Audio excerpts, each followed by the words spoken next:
آپ ایک فاتح ہیں، یو آر این اوورکمر، اس لیے کہ گناہ کا تم پر اختیار نہ ہوگا، کیونکہ تم شریعت کے ماتحت نہیں بلکہ فضل کے ماتحت ہو۔ رومیو 6 باب 14 آیت۔ خداوند یسوع مسیح کی سلامتی ہمیشہ آپ پر قائم رہے۔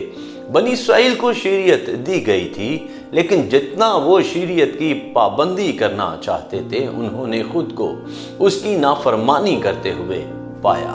شریعت انہیں گناہ کرنے سے نہیں بچا سکتی تھی، دوسرے لفظوں میں ان پر گناہ کا غلبہ تھا، حالانکہ ان کے پاس شریعت تھی۔ یسوع مسیح نے آ کر شریعت کو موقوف کیا اور فضل قائم کیا۔ افسیوں اس کا 2 باب اور 15 آیت میں اسی لیے یوں آیا ہے کہ چنانچہ اس نے اپنے جسم کے ذریعے سے دشمنی یعنی وہ شریعت جس کے حکم ضابطوں کے طور پر تھے موقوف کر دی، تاکہ دونوں سے اپنے آپ میں ایک نیا انسان پیدا کر کے صلح کرا دے۔ عزیزو، فضل ایک خاص بخشش اور قابلیت ہے جو آپ کو یسوع مسیح کے لیے محبت سے خدا کے کلام کی پیروی کرنے کی طاقت دیتا ہے۔ یہ آپ کو گناہ پر غلبہ حاصل کرنے کے قابل بناتا ہے۔ خدا کے فرزند کے طور پر آپ کو جاننا ہے کہ فضل آپ کے باطن میں کام کرتا ہے، لہٰذا گناہ پر سمجھوتا نہ کریں اور اس سے لطف اندوز نہ ہوتے رہیں۔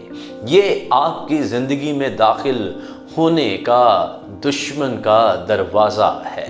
مسیح میں اس کے فضل سے فائدہ اٹھائیں اور خدا کے لیے پاکیزگی میں رہیں، اور آپ اس کی طرف سے الہی برکات کا تجربہ کریں گے۔ یاد رکھیں کہ گناہ کی اجرت موت ہے، لیکن خدا کا تحفہ یسوع مسیح میں ہمیشہ کی زندگی ہے۔